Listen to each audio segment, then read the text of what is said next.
Queridos amigos, sejam bem-vindos a mais um vídeo no canal Poptopia. Eu sou o Daniel e eu sou fã de Tartarugas Ninjas.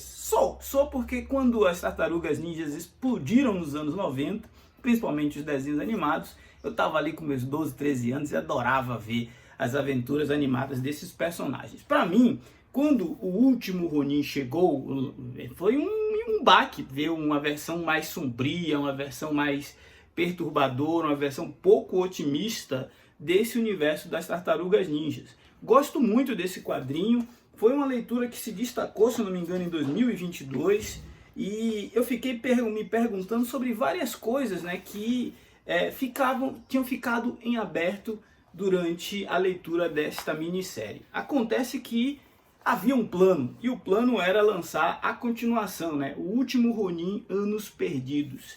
Essa é uma história que veio para suprir as lacunas e a gente entender o que aconteceu nos anos em que se passaram ali da morte e da derrota das Tartarugas Ninjas até o retorno da última tartaruga sobrevivente e a sua vingança, né?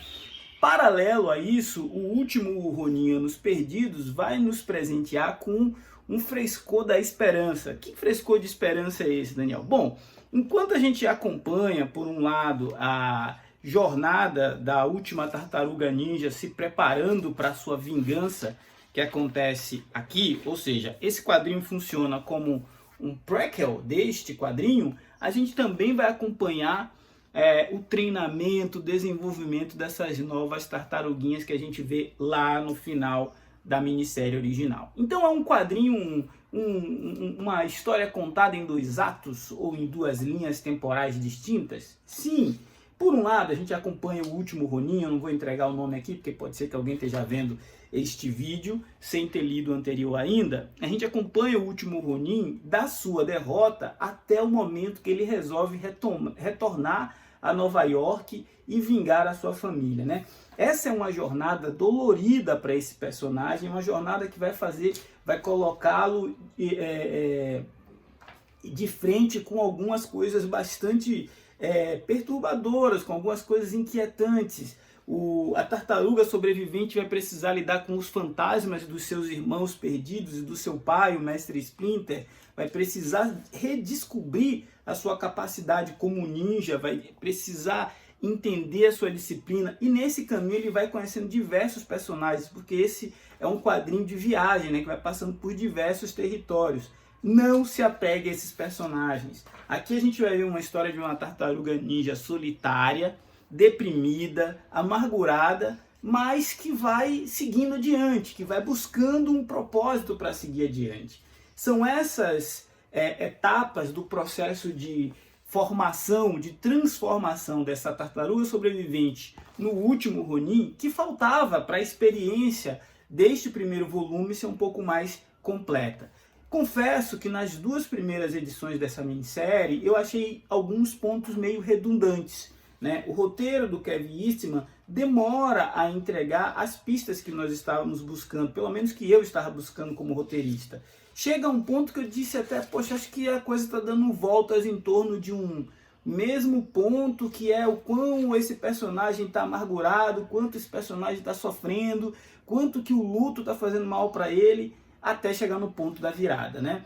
Então o roteiro do Kevin Eastman com Tom Waltz, ele leva um tempo até engrenar. Mas quando engrena e o personagem encontra um propósito e o personagem vai determinado a realizar isso, a gente percebe o DNA das histórias das Tartarugas Ninjas presentes neste encadernado. O outro ponto que me chama a atenção é o treinamento das jovens Tartarugas Ninjas.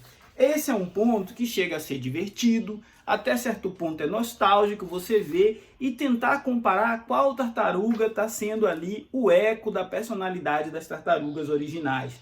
As novas tartaruguinhas têm sim, cada uma a sua própria personalidade, tem sim o seu jeito de exercitar o aprendizado ninja, mas elas não conseguem ainda sair da sombra dos seus ancestrais. E isso não é ruim, é como se fosse um recomeço que é comercialmente interessante para a IDW e para os criadores desses personagens, mas que para nós, leitores, pode ser uma nova reaproximação, uma nova oportunidade de ver um grupo de tartarugas ninjas surgindo para um século XXI muito mais dinâmico, muito mais jovem, muito mais acelerado do que a época que as tartarugas ninjas originais foram criadas. É nesse mundo distópico que esses personagens vão serem treinados por uma descendente dos amigos das tartarugas ninjas, e essa história ela ocupa um espaço muito menor do que a história da tartaruga sobrevivente e a sua trajetória rumo à vingança.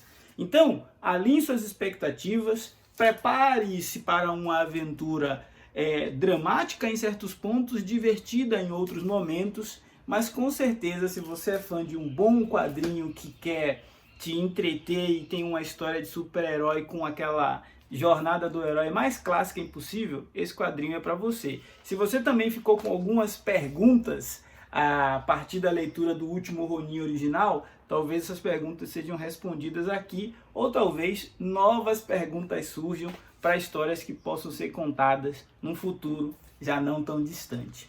Eu acho que esse é um quadrinho muito bom para leitores novatos, para leitores iniciantes, para presentear aqueles adolescentes que gostam de mangá, por exemplo, vai dialogar bastante com eles. Se você está afim de comprar esse material e ainda não os tem, eu vou deixar o link aqui na descrição do vídeo.